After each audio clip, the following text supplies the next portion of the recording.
టాలీవుడ్ లో star hero చిత్రాలకు premier షోలు పడటం మనం చూసాం. చిన్న హీరోల సినిమాలకు కూడా ఈ మధ్య ప్రీమియర్స్ వేస్తున్నారు. అయితే డబ్బింగ్ సినిమాలకు, యానిమేటెడ్ సినిమాలకు ప్రీమియర్స్ చాలా అరుదు.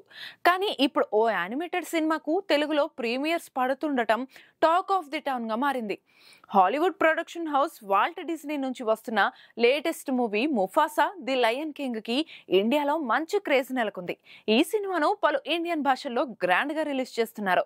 ఇక తెలుగులో ఈ చిత్రంలో super star Mahesh Babu voice over ఇస్తుండటంతో ఈ సినిమాపై సాలిడ్ హైప్ క్రియేట్ అయింది. దీంతో ఈ సినిమాను థియేటర్లలో చూసేందుకు మహేష్ అభిమానులు ఎంతో ఆసక్తిగా చూస్తున్నారు.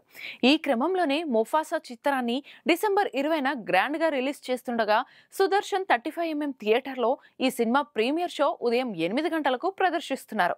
ఈ ప్రీమియర్ షో టికెట్స్ కు డిమాండ్ కూడా భారీగా ఉందని అభిమానులు చెబుతున్నారు. దీంతో మహేష్ బాబు వాయిస్ వినేందుకే ఈ సినిమాను చూడాలని కొందరు అభిమానులు ఫిక్స్ అయ్యారని తెలుస్తోంది.